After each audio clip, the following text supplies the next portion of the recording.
"Run, run! He's dying!" A child in tears claiming for his father to survive filled the place with his innocent despair.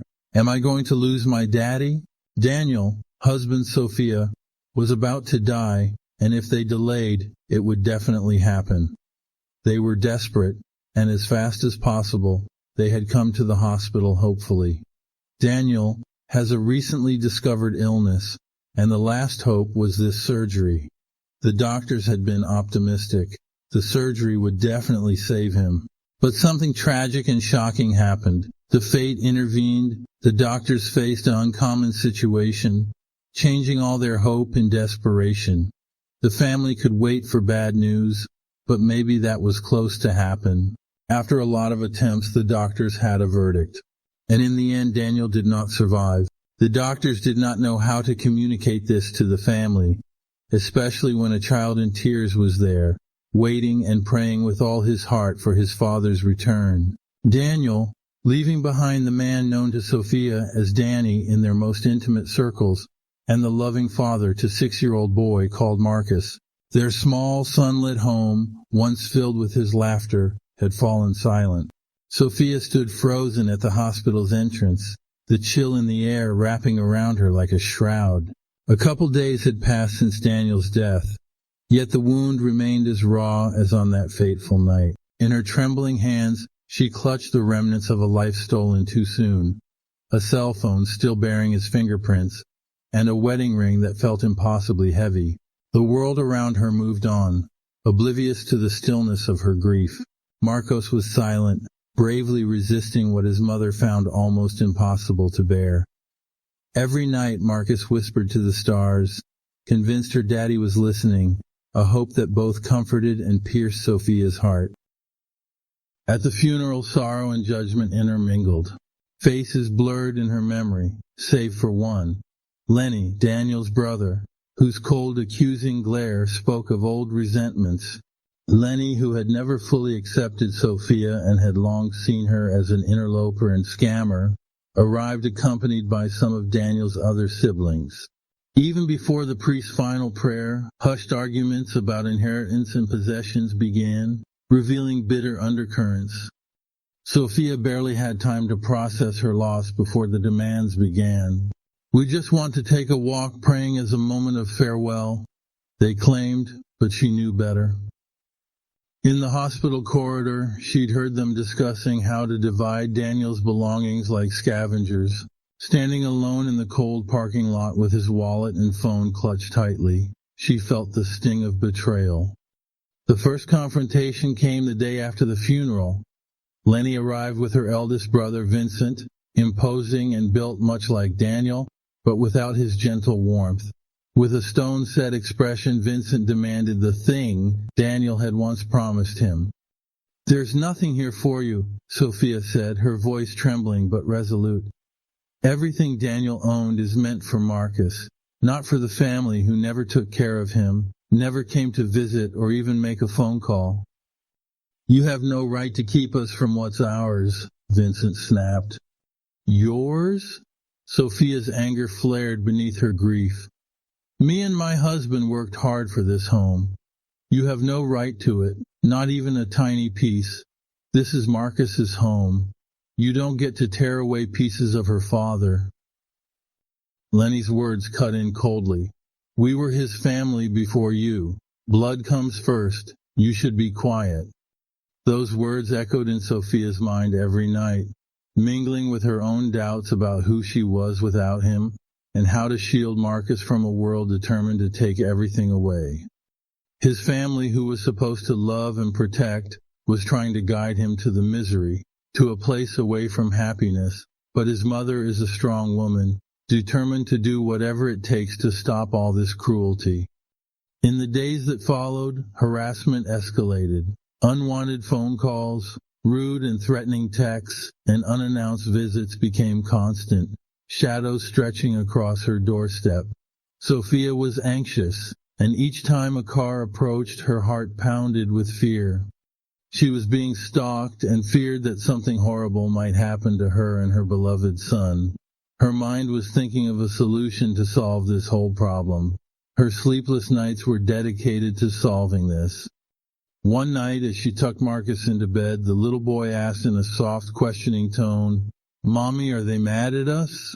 "No, sweetheart," Sophia answered, though her voice wavered. "They're just sad." Marcus nodded, fingers tracing invisible patterns on her blanket. "Daddy wouldn't want them to be mean to you." Sophia's breath caught. No, he wouldn't.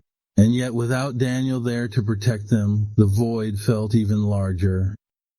Maybe when Daniel was alive it would be easier not to be hated by his family, but when money comes, the real side of people comes together.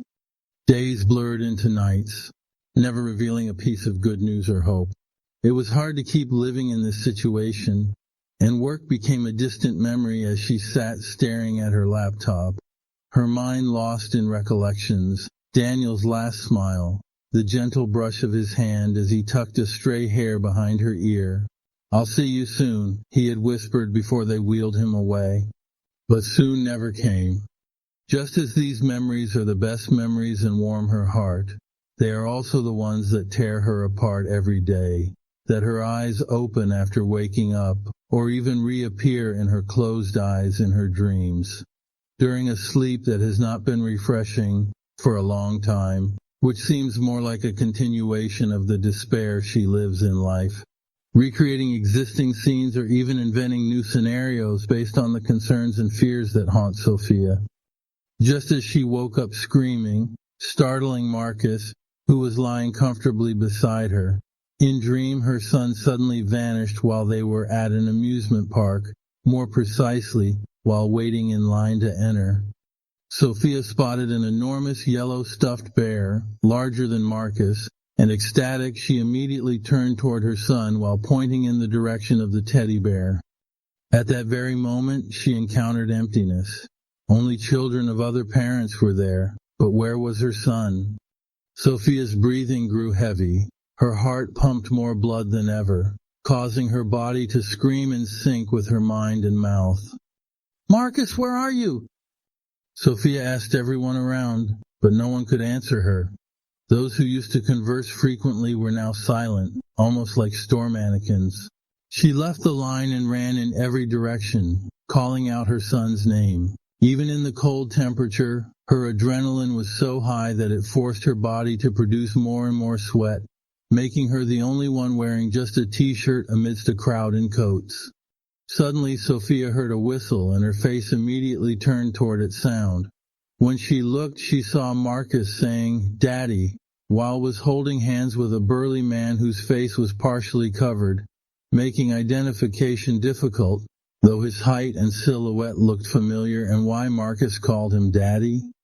It didn't take long for Sophia to recognize that silhouette was Vincent, the brother who looks like Daniel and then ran toward the man, who slowly moved away while maintaining a mocking smile and waving farewell.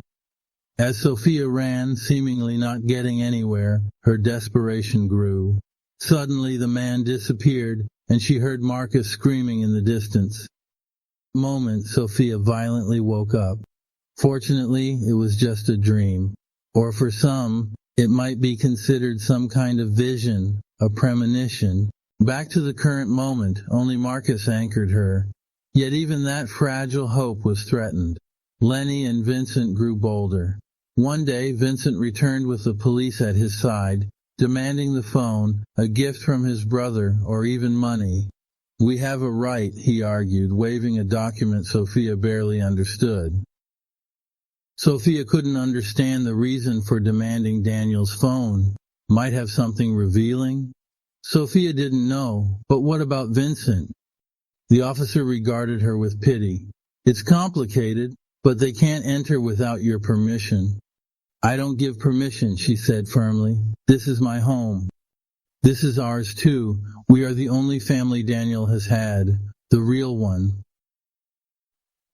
My husband and I bought this house, so the true heir is your only son, whom you disregard. But you are cowards, because in life you pampered Marcus." The officer looked for the brothers and confirmed what Sophia just said, making them move away. They left with twisted expressions of anger, like vultures promising a return. If you two return, I will arrest you. Call me any time, ma'am, the officer said as he gave Sophia his number. Sophia didn't know how to thank him for this kindness. That night, Sophia couldn't sleep, guarding the front door. Every morning, Marcus would wake up to see her mother's exhaustion etched deeply into her face. Then one evening, Marcus asked, "Mommy, why they hate us?" Sophia's heart broke. "They're hurting, baby. They don't know how to show it." But in Sophia's mind, it was something different. The money reveals everything, especially the real face of people. Marcus looked up at the stars. "I told Daddy to make them better. Do you think he heard me?" At first, Sophia was shocked by his innocence and loving people who tried to hurt her. Then after, she pulled her close, tears falling silently. "I hope so, sweetheart. I really hope so." But hope, it seemed, was not enough. Before long, the pressure escalated into outright cruelty. Rumors spread, twisting the truth so that Sophia was cast as the villain denying Daniel's memory. Neighbors whispered, their lingering glances isolating her further. One afternoon, a letter arrived from a lawyer representing Lenny, challenging Daniel's will. The accusations of coercion and manipulation stung, dredging up memories of desperate nights in the hospital when she had promised to protect Marcus at any cost. Overwhelmed, she crumpled to the floor as the letter slipped from her trembling hands. Desperation clawed at her, and with no one else to turn to, she reached out to her estranged sister, Emily.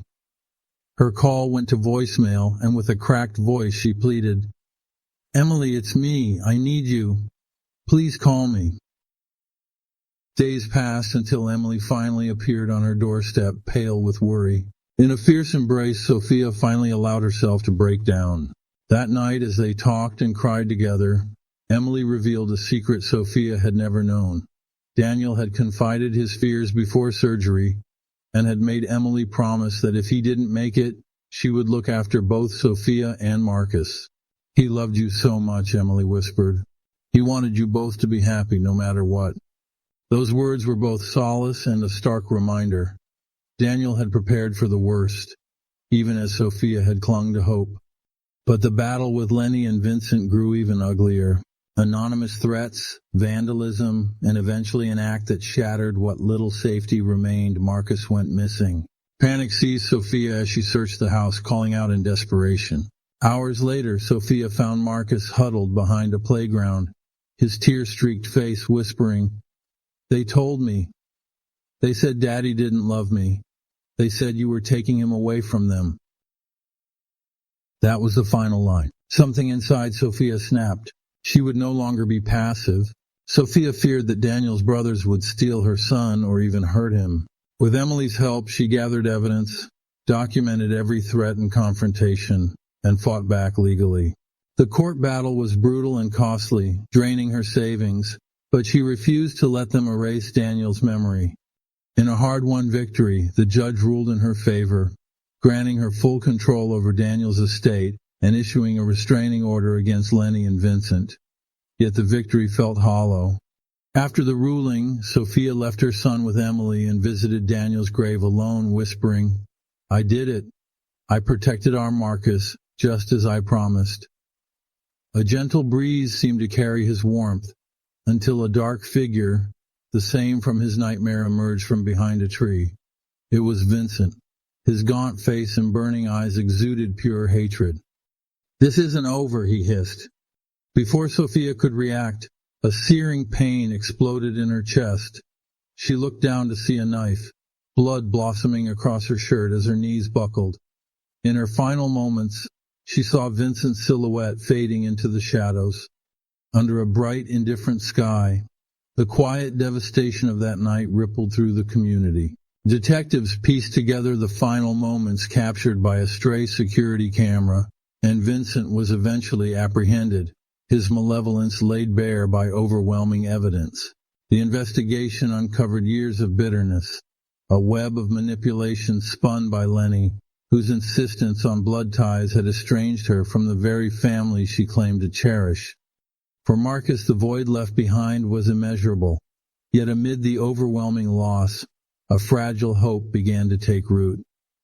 Emily embraced Marcus with a tenderness born of regret and unspoken promises. Together, they vowed to honor Daniel and Sophia by nurturing the spark of resilience that still glowed within Marcus. A modest memorial was dedicated to Daniel, a simple stone etched with words of love and loss. Neighbors, once silent in their judgment, gathered in quiet reverence. Every whispered prayer and tear paid tribute to the man who had once filled their home with laughter and hope. Time, relentless yet gentle, softened the sharp edges of grief. Marcus, now a young man with quiet strength and thoughtful eyes, often walked the winding path to Daniel's modest memorial. Nestled among wildflowers and tender greenery, it had become a sanctuary where sorrow mingled with hope. On a cool autumn afternoon, as golden leaves drifted silently to the ground, Marcus sat on a weathered bench near the memorial. Emily, ever the steadfast guardian, joined him with a gentle smile and a steaming cup of tea. In the soft silence, the rustling leaves and distant murmurs of neighbors offered a promise of healing. "Sometimes I feel like I can almost hear his voice in the rustle of the leaves," Marcus murmured, watching sunlight dance upon the stone. Emily reached out, smoothing a stray lock of hair from Marcus's face. "It's as if he's here, reminding you that love never truly leaves us. Every memory, every tear, every joyful moment you shared with him is woven into who you are." Annual candlelight vigils, born from the pain of loss, had transformed into celebrations of resilience and remembrance. Neighbors gathered under starlight, each candle a quiet stand against darkness, a testament to truth and unity. Emily, channeling her own sorrow into art, held an exhibition that captured the delicate interplay of grief and hope. Her paintings, deep blues softened by splashes of gold, spoke of a love that transcended even the harshest endings. Every brushstroke honored Daniel's gentle smile and Sophia's unwavering determination, a silent tribute to lives marked by both joy and tragedy. For Marcus, healing was neither linear nor swift. Some nights the echoes of that fateful day still clawed at his heart. Yet within the gentle embrace of the memorial garden and the care of those who truly loved him, he found the strength to carry on. Each step forward was a quiet act of defiance, a declaration that even amidst profound loss, life would continue to bloom. Years had passed since that night, when grief shattered a family into fragments. Now, standing at the threshold of adulthood, Marcus carried with him the echoes of a past, both bitter and beautiful, a legacy of love that refused to be dimmed by tragedy. Every morning memories danced like sunlight through the window of her mind, the warmth of his mother's smile, the comforting sound of his father's laughter. Determined to transform sorrow into strength, Marcus embraced his studies with a fervor born of purpose. At college, he delved into psychology, literature, and social advocacy, seeking to understand not only how the human heart heals, but also how he might help other people not to suffer the same. He was inspired by all the strength and determination of his mother. One night, he found a diary describing feelings and dreams. It was Sophia's secret diary. Her dream was to save people in suffering through poetry and art, and create a candlelight event to celebrate the good memories. She was a philosophy teacher and an aspiring politician. The once fractured community had slowly knitted itself together. What began as somber vigils in the wake of unspeakable cruelty blossomed into a yearly celebration of resilience and remembrance. In a local park, Daniel and Sophia's memory was honored by a circle of saplings, each tender shoot a silent promise of new beginnings. Shared stories bridged old wounds with future hope. Marcus also found solace in giving back. Volunteering at a center for families grappling with sudden loss, he listened to whispered tales of grief and triumph. With every conversation, every tear shed in solidarity, Marcus began stitching together the frayed edges of his heart into a tapestry of strength that reached far beyond her own pain. Emily, ever the creative soul and protective sister, continued to transform her journey of sorrow into art. Together they organized community events, poetry readings under starry skies, art workshops in the local library, and heartfelt discussions in cozy coffee shops. Every gathering celebrated life's resilience. One crisp evening on campus, as dusk draped the garden in a soft haze, Marcus sat quietly on an old bench. Professor Alvarez, a kind mentor who had witnessed both despair and hope, joined him. "You know," he said softly, "our wounds aren't just reminders of what we've lost. They're proof of what we've endured. Sometimes those scars light the way for others still suffering in the dark." In that moment, under a canopy of emerging stars, Marcus understood that his future was not defined by the tragedies of yesterday, but by the promise of tomorrow, a tribute to the love that had shaped her and the strength born from loss. As autumn yielded to winter, Marcus and Emily found solace in the quiet hours of each day. The memorial garden, once a silent monument to sorrow, had blossomed into a living archive of remembrance and hope. Every sapling planted in Daniel's honor reminded them that even after loss, life finds a way to bloom. One brisk morning, Marcus strolled along the familiar gravel path winding through the garden. The soft crunch beneath his feet mixed with the crisp air, and he paused beneath an ancient oak whose gnarled branches seemed to cradle memories of laughter and whispered promises. Emily joined him in that shared silence. "Sometimes," Marcus began softly, "when I hear the rustle of leaves, I think I can almost hear their voices urging me to keep moving forward, and can forget what my mom said to me in her wish." Emily brushed a stray hair from Marcus's face. "Their love is still with you, in every step you take, and even in your mother's absence, her strength continues to guide you. Never stop to be kind like your father and strong and resilient like your mother." In that moment, the hard edges of grief softened. Memories of Daniel's warm laughter and Sophia's tender embrace merged with the present, forming a bridge from a painful past to a hopeful tomorrow. Each step along the garden path was an affirmation that loss did not define them. It had instilled in them a resilience that lit their way. During long winter evenings, Marcus took refuge in writing. Every night he poured his thoughts and dreams into a well-worn journal, each word an act of defiance against darkness. Often Emily sat quietly by his side, admiring his verses and how the words in a paper could take her to her sister's arms. One day, as spring stirred beneath the frost, Marcus discovered a small, weathered wooden box nestled among the roots of the old oak. Drawn by an inexplicable pull, he knelt and opened it to reveal faded letters and a leather-bound journal filled with Sophia's intimate script. Emily watched silently as Marcus's eyes widened with recognition and wonder. Page by page, the diary unraveled long-held questions and filled in the gaps with clarity and bittersweet understanding. Sophia's words came alive, recounting tender moments with Daniel, the anguish of watching hope crumble under betrayal, and the fierce determination that had driven her to protect Marcus at all costs. In her final entries, she affirmed that every scar carried the power to guide to a better life. Outside, justice had followed its course. After the legal battles, Lenny and Vincent were held accountable.